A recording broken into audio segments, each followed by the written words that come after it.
স্যামসাংয়ের S25 series launch হওয়ার আগে আমরা একটি ভিডিও তৈরি করেছিলাম যে S25 এবারে কি পরিবর্তন হতে পারে। তো আমরা সেই ভিডিওতে যে সকল বিষয়গুলো তুলে ধরেছিলাম তার বেশিরভাগই পরিবর্তন হয়েছে, কিন্তু এমন কিছু বিষয় রয়েছে যেগুলো এবারে অবশ্যই পরিবর্তন হওয়ার প্রয়োজন ছিল কিন্তু সেটা হয়নি। তো প্রথমত যে বিষয়টি আসে সেটি হলো ব্যাটারি সেকশনে। ব্যাটারি সেকশনে অনেকে মনে করেছিল এবারে স্যামসাং 5000 mAh এর থেকে একটু বড় ব্যাটারি দেবে, অ্যাটলিস্ট তারা 5500 mAh এর মতো ব্যাটারি দেবে। তো 5000 mAh এর থেকে কিছুটা এবারে ব্যাটারি তারা বাড়াতে পারে। আমাদের সেই ভিডিওতে আমরা এরকম ধরনের কথাই বলেছিলাম। কারণ বর্তমানে আমরা স্মার্টফোন ফ্ল্যাগশিপগুলোতে যেরকম ট্রেন্ডিং দেখতে পাচ্ছি যে বড়, বড় ব্যাটারি তারা দিচ্ছে 6000 mAh, 6500 mAh, ইভেন কি 7000 mAh পর্যন্ত ব্যাটারি তারা দিচ্ছে। আর এত বড়, বড় ব্যাটারি তারা দিতে পারছে সিলিকন কার্বন টেকনোলজি ব্যবহার করে।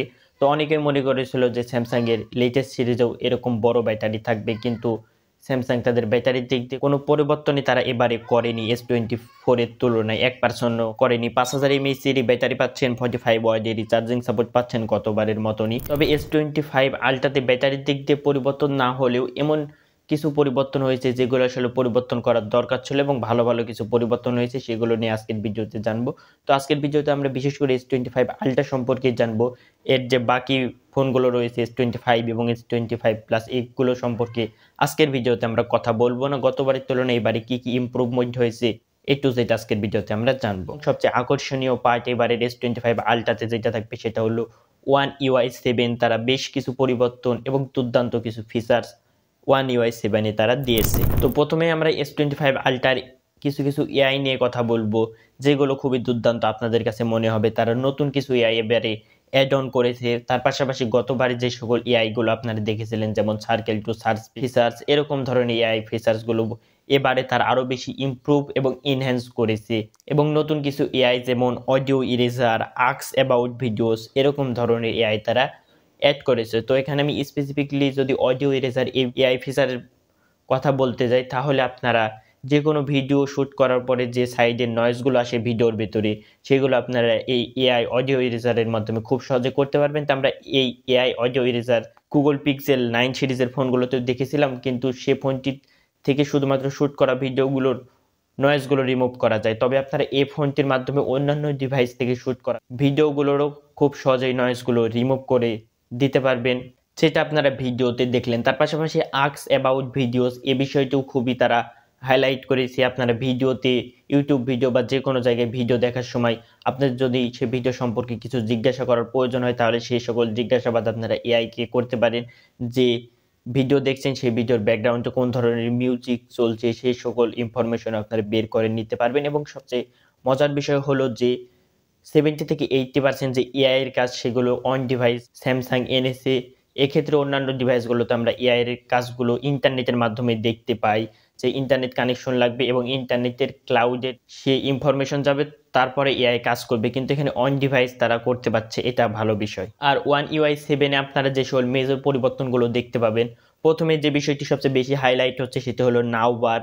তো নাও বার আসলে নতুন কিছু না, আপনারা আইফোনের ডাইনামিক আইল্যান্ড যেরকমটা দেখেছিলেন সেরকমটাই, শুধুমাত্র তারা নাও বারটি স্যামসাং এর নিচের দিকে দিয়েছে। তার পাশাপাশি কিছুটা ইমপ্রুভ করেছে এবং অনেক বেশি ফিচার্স আপনারা এখানে পাবেন আইফোনের তুলনায়। পাশাপাশি One UI এর যে অ্যাপ ড্রয়ার রয়েছে সেখানেও কিছুটা পরিবর্তন আপনারা লক্ষ্য করতে পারবেন। গতবারে সার্চ আইকনটি ছিল সেটা উপরের দিকে ছিল, কিন্তু এবারে তারা নিচের দিকে এটি নিয়ে এনেছে। তার পাশাপাশি নোটিফিকেশন বারেও বেশ কিছু মেজর পরিবর্তন আপনারা করতে পারবেন, কাস্টমাইজ করতে পারবেন। তার পাশাপাশি One UI আপনারা বিভিন্ন ধরনের ওয়ালপেপার এবং ভালো ভালো কিছু যে টাইমের আইকন বা অন্যান্য আইকনগুলো আপনারা কাস্টমাইজ করতে পারবেন, যেটা আপনারা স্ক্রিনে দেখতে পাচ্ছেন। তো যে সকল বিষয়গুলো বললাম এগুলো আসলে ইমপ্রুভ তারা করেছে এবং বাদবাকি হার্ডওয়্যার পার্টে বা ডিজাইন পার্টে তারা খুব একটা বেশি ইমপ্রুভ করে। S25 লঞ্চ হওয়ার আগে আমাদের এই ভিডিওটি করেছিলাম, সেই ভিডিওতে যে সকলগুলো বলেছিলাম সেগুলোই আসলে পরিবর্তন হয়েছে। যেমনটা প্রথমে ডিজাইনের দিক দিয়ে আপনারা লক্ষ্য করতে পারবেন, গতবার S24 আল্ট্রাতে সাইডের এজগুলো রাউন্ডেড ছিল না, কিন্তু এবার রাউন্ডেড করে দিয়েছে। এর ফলে হাতে ধরে আরও বেশি কমফর্ট ফিল হবে। গতবারের তুলনায় এবারের ওয়েটটিও কিছুটা কম হয়েছে, অ্যারাউন্ড 15 গ্রামের মতো। থিকনেসও কম হয়েছে, গতবারে ছিল 8.6 mm, এবারে 8.2 mm করেছে।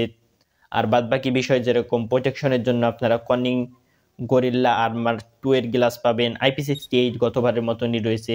তো তারা এখানে ইমপ্রুভ করতে পারতো, 69 দিতে পারতো, যেটা আমরা বর্তমানে ফ্ল্যাগশিপ ইভেন কি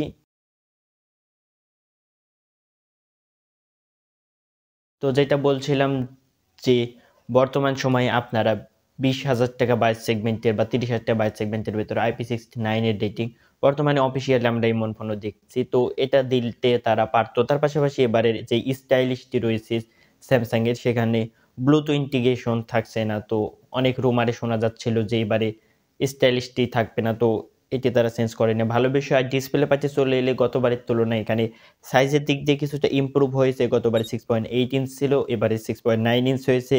তার পাশাপাশি চিন এবং বেজেলগুলো গতবারের তুলনায় কিছুটা ন্যানো করা হয়েছে। আর বাদবাকি ডিসপ্লে স্পেসিফিকেশন গতবারের মতনই রয়েছে।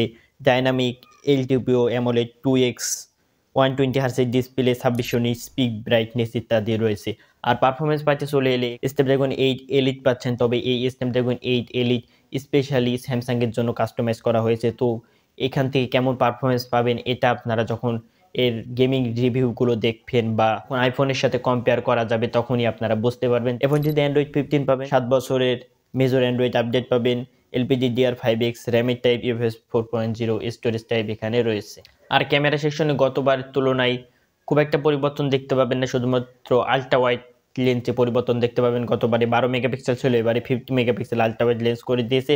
আর বাদ বাকি সেম টু সেম রয়েছে 200 মেগাপিক্সেলের একটি ওয়াইড লেন্স, 10 মেগাপিক্সেলের টেলিফটো, 50 মেগাপিক্সেলের পেরিস্কোপ টেলিফটো লেন্স, 12 মেগাপিক্সেলের সেলফি। আর ভিডিও 8K তে পর্যন্ত করতে পারবেন, সেলফি দিয়ে 4K তে পর্যন্ত করতে পারবেন। আর বাদ বাকি বিষয় যেমন ডুয়েল স্টোরি স্পিকার থাকছে, আল্ট্রাসনিক ফিঙ্গারপ্রিন্ট সেন্সর থাকছে, ওয়াইফাই 7 এর সাপোর্ট থাকছে, Bluetooth 5.4, NFC, USB type C 3.2 এখানে ব্যবহার করা হয়েছে। তো এখানে কনক্লুশনে চলে এলে গতবারের তুলনায় অলমোস্ট 5 থেকে 10% এখানে ইমপ্রুভ হয়েছে, বিশেষ করে সফটওয়্যার পার্টে বা এআই এর পার্টের দিকে দিয়ে আপনারা ইমপ্রুভমেন্ট দেখতে পাবেন। আর বাদ বাকি যে সকল বিষয়গুলো সকল কিছু সেম টু সেম রয়েছে, কিছু কিছু জায়গায় পরিবর্তন করা হয়েছে, কিন্তু এখানে তারা একটি জায়গায় অবশ্যই তারা ইমপ্রুভমেন্ট করতে পারতো এবং আনলে ভালো হতো, সেটি হলো ব্যাটারি সেকশনে।